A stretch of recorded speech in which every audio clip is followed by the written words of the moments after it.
नमस्कार मित्रों, अपने शिक्षक साथियों की डिमांड पर आज मैं आपको संधि पढ़ाने जा रही हूँ। जैसा कि संधि शब्द से तात्पर्य है जोड़, संधि यानी ही होता है जोड़। तब संधि की परिभाषा बनती है दो वर्णों के मेल से जब कुछ नया बनता है, कोई नया वर्ण बनता है या नया वर्ण, दो वर्णों के जोड़ने से कोई एक नया वर्ण बने या कुछ अलग सा परिवर्तन होता है तो उसे ही संधि कहते हैं। संधि के तीन भेद हैं, स्वर संधि, व्यंजन संधि और विसर्ग संधि। स्वर संधि किसे कहते हैं? तो दो स्वरों के मेल को स्वर संधि कहते हैं। जब दो स्वर आपस में मिलते हैं, स्वर इधर भी रहे, धन के इधर भी स्वर रहे और धन के दोनों तरफ स्वर रहे, तब हम नया स्वर बनाते हैं तो उसे ही स्वर संधि कहते हैं। यानी दो स्वरों के मेल से जब नया स्वर बनता है तो उसे स्वर संधि कहते हैं। जैसे देखिए, विद्या के में भी आ है और आलय में भी आ है।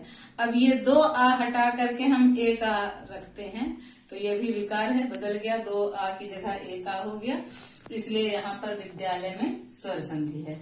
अच्छा, शब्द भी देखिए तो शब्द में आ दिखाई दे रहा है तो यहीं से टूटेगा, आलय बनेगा और विद्या बनेगा। ठीक, ये स्वर संधि की सिंपल सी परिभाषा हो गई। स्वर संधि के 8 भेद हैं जिसको मैं इसके बाद डिस्कस करूंगी। व्यंजन संधि, दूसरी संधि आती है व्यंजन संधि। व्यंजन संधि की परिभाषा है दो व्यंजनों के मेल से उत्पन्न नया व्यंजन या विकार को ही व्यंजन संधि कहते हैं। जैसे देखिए, सत में त हलंत है यानी त व्यंजन है, शुद्ध व्यंजन, और उसके बाद चित में च है तो त और च मिलाना है हमें, तो यहाँ व्यंजन संधि में स्तो सूत्र से जब स या त वर्ग के बाद श या च वर्ग आता है तो स या त वर्ग को श या च वर्ग हो जाता है, इसलिए इस त का च हो गया है। स्तो तो इस तरह ये विकार हुआ, त का च हो गया और दोनों को मिला करके नया शब्द बना सच्चित। जैसे यहाँ विद्या और आलय को मिलाए और नया शब्द बना विद्यालय, तो ये विकार यहाँ पर हुआ। यहाँ सत और चित दो वर्णों को मिलाने पर, त और च के मिलने पर नया वर्ण यहाँ बनता है सच्चित। और रामः धन शेते, ये विसर्ग संधि है। विसर्ग संधि, और अगर आपको व्यंजन संधि आती तो विसर्ग संधि बहुत सरल हो जाती। जो यहाँ सूत्र होते हैं वही सूत्र लगभग यहाँ भी काम करते हैं, बस यहाँ पे विसर्ग है रामः।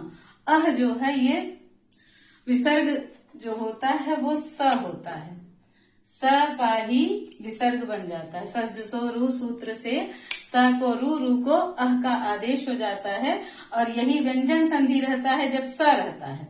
जैसे यहाँ पे रामस कर देते,